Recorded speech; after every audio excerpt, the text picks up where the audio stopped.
स्वागत है मेरे यूट्यूब चैनल मैथ मस्ती T2 में। आज हम बात करेंगे 10th क्लास के अम्ल, क्षारक और लवण चैप्टर यानी सेकंड चैप्टर की, जिसमें हम आज अध्ययन करेंगे अम्लों के रासायनिक गुण यानी chemical properties of acid. English में बोलते हैं हम केमिकल प्रॉपर्टी ऑफ एसिड यानी अम्लों के रासायनिक गुण। जब कोई अम्ल सक्रिय धातुओं के साथ क्रिया करता है तो उत्पाद में लवण और हाइड्रोजन गैस का निर्माण करता है। यानी जब अम्ल किसी धातु के साथ अभिक्रिया करेगा तो वह उत्पाद में लवण और हाइड्रोजन गैस का निर्माण करेगा।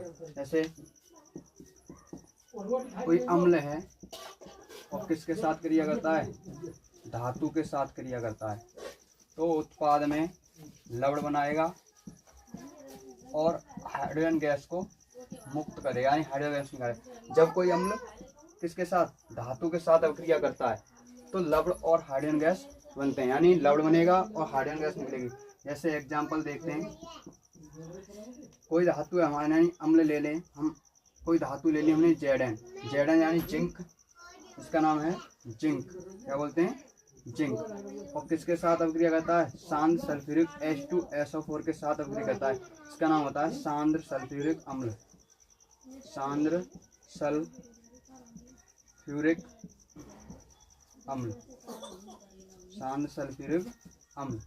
जब ये धातु अम्ल के साथ अभिक्रिया करें यानी कोई अम्ल है वो धातु के साथ अभिक्रिया करें, Zn H2SO4 के साथ रिएक्ट कराएंगे, अभिक्रिया कराएंगे, तो इसमें यानी सबसे पहले तो हमें H2 निकाल देनी है। क्या निकाल देनी है, H2। जब कोई धातु अम्ल के साथ अभिक्रिया करती है तो उसमें H2 निकलेगा, और अब इसमें से H2 निकलने के बाद जो Zn है वो क्या SO4 के साथ शामिल होकर के यानी क्रिया करके ZnSO4 बना लेगा। क्या बना लेगा, ZnSO4। जो ZnSO4 है इसे बोलते हैं हम क्या, जिंक सल्फेट, इसका नाम है जिंक सल्फेट। यानी हमने Zn की अभिक्रिया H2SO4 के साथ कराई तो हाइड्रोजन गैस निकल जाएगी और लवण के रूप में क्या बनेगा, जिंक सल्फेट बन जाएगा। क्या बन जाएगा, जिंक सल्फेट। अम्ल धातु के साथ अभिक्रिया करेगा तो लवण और हाइड्रोजन गैस निकालेगा। ऐसे ही एग्जांपल में Zn plus H2SO4, ZnSO4 plus H2।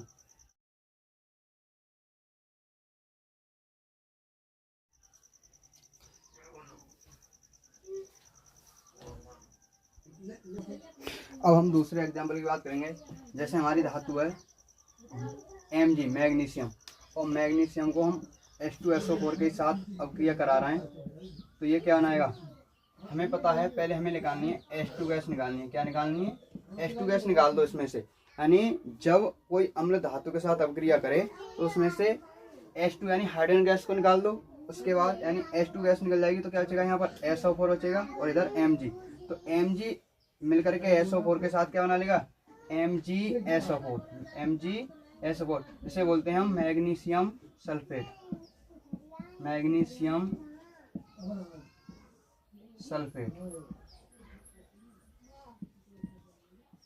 ये कौन सी धातु है, इस धातु को बोलते हैं मैग्नीशियम। क्या बोलते हैं, मैग्नीशियम।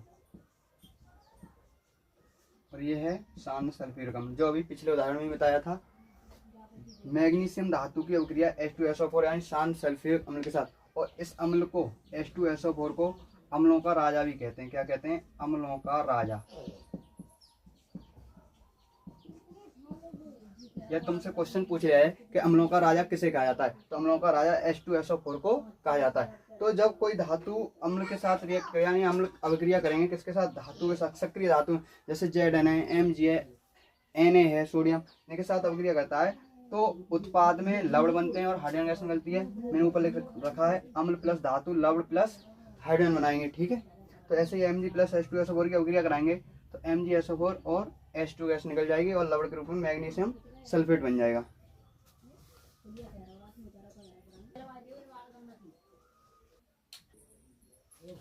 यानी अब रासायनिक गुण में दूसरा देखेंगे, अम्ल धातु कार्बोनेट तथा धातु हाइड्रोजन कार्बोनेट से क्रिया करके कार्बन डाइऑक्साइड निकालता है। क्या निकालता है, कार्बन डाइऑक्साइड। यानी अम्ल धातु कार्बोनेट या धातु हाइड्रोजन कार्बोनेट से क्रिया करके कार्बन डाइऑक्साइड निकालता है। जैसे धातु कार्बोनेट, जब धातु कार्बोनेट अम्ल के साथ, धातु कार्बोनेट किसी अम्ल से क्रिया करेगा तो उत्पाद में यानी लवण बनेगा प्लस H2O जल निकलेगा plus CO2 carbon dioxide gas निकलेगी। यानी जब धातु कार्बोनेट अम्ल के साथ अवक्रिया करता है तो लवण बनता है, जल बनता है और कार्बन डाइऑक्साइड गैस निकलती है। ऐसे ही धातु हाइड्रोजन कार्बोनेट हो तब भी यही होगा। इसका एग्जांपल देखते हैं पहले। धातु कार्बोनेट है कोई CaCO3 यानी कैल्शियम कार्बोनेट और किसी अम्ल के साथ अवक्रिया कर रहा है। जैसे अम्ल है HCl हाइड्रोक्लोरिक अम्ल के साथ अवक्रिया करेगा तो पहले हमें CO2 निकाल दो आप। CO2 गैस यानी कार्बन डाइऑक्साइड गैस निकाल देंगे और क्या बना देंगे, जल बना देंगे। अब बचेगा यानी यहाँ से CO3 में से CO2 निकलेगा, एक O बचेगा और एक H ये है तो इस H ने O के साथ क्रिया करके यानी H2 बना लिया, एक डबल H। अब ये Ca इस Cl के साथ जुड़ जाएगा, जो Ca है वो इस Cl के साथ जुड़ करके क्या बनाएगा, CaCl2 कैल्शियम क्लोराइड, CaCl2 बना लेगा यानी कैल्शियम क्लोराइड। अब ये संतुलित नहीं है, अब इसे संतुलित करने के लिए हमें यानी यहाँ पर H 2 हैं और इधर H 1 है, Cl इधर 2 हैं, इधर Cl 1 है तो इस HCl में 2 का गुणा कर देंगे तो ये संतुलित हो जाएगा। ये कैल्शियम कार्बोनेट है, इसका नाम है कैल्शियम कार्बोनेट, कैल्शियम कार्बोनेट। और ये हम हाइड्रोक्लोरिक अम्ल है, इसे बोलते हैं हम हाइड्रोक्लोरिक अम्ल, क्या बोलते हैं, हाइड्रोक्लोरिक अम्ल। जब कैल्शियम कार्बोनेट हाइड्रोक्लोरिक अम्ल के साथ अभिक्रिया करता है तो कैल्शियम क्लोराइड बनता है। क्या बनता है,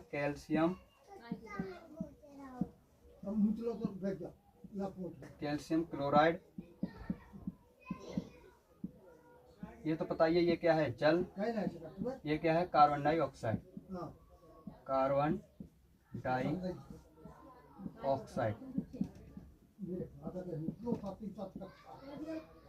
ठीक है। जब कैल्शियम कार्बोनेट हाइड्रोक्लोरिक अम्ल के साथ क्रिया करेगा तो उत्पाद में कैल्शियम क्लोराइड बनेगा, जल बनेगा और कार्बन डाइऑक्साइड गैस बनेगी। ऐसे अब दूसरा एग्जांपल देखते हैं। अभी हम इसे रब करते हैं।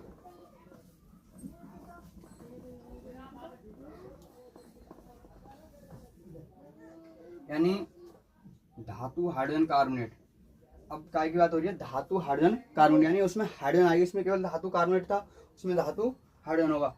तो ऐसे दूसरा एग्जांपल है NaHCO3 यानी सोडियम हाइड्रोजन कार्बोनेट, इसे बोलते हैं हम सोडियम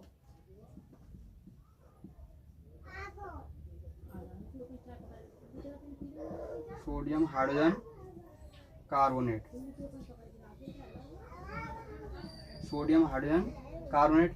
जब सोडियम हाइड्रोजन कार्बोनेट HCl के साथ यानी हाइड्रोक्लोरिक अम्ल के साथ अभिक्रिया करेगा तो हमने पहले ही बताया है कि जब कोई धातु हाइड्रोजन कार्बोनेट हो या धातु कार्बोनेट हो तो अम्ल के साथ क्रिया करने पर यानी CO2 गैस मुक्त करते हैं, यानी CO2 गैस निकाल देंगे और क्या बनाएंगे, जल बनाएंगे। क्या बनाएंगे, जल बनाएंगे। अब क्या बचेगा, यानी CO3 में से CO2 निकल चुका है, एक O बचेगा, एक ये H और एक ये H, दोनों मिलकर के H2 और एक यहाँ से O, तो क्या बन गया, H2O बन गया। अब बचेगा क्या, Na, इधर जो Na है वो इस HCl के साथ मिल करके NaCl बना लेगा। क्या बना लेगा, NaCl, जैसे हम क्या बोलते हैं, सोडियम क्लोराइड, सोडियम क्लोराइड, इसका नाम रासायनिक नाम है सोडियम क्लोराइड और साधारण नाम बोलते हैं क्या इसे, साधारण नाम में नमक, साधारण नाम होता है इसका नमक। यानी जब कोई सोडियम यानी धातु हाइड्रोजन कार्बोनेट के साथ अभिक्रिया करेगा अम्ल तो उत्पाद में लवण बनाएगा, जल बनाएगा और कार्बन डाइऑक्साइड गैस मुक्त करेगा। ऐसे कोई धातु कार्बोनेट है तो बस यहाँ हाइड्रोजन नहीं आएगी, उसमें क्या नहीं आएगा, हाइड्रोजन नहीं आएगी, हाइड्रोजन हट जाएगी धातु कार्बोनेट में केवल। ठीक है, धन्यवाद। जहाँ कोई कमी हो तो बताएं और कमेंट जरूर करें, लाइक शेयर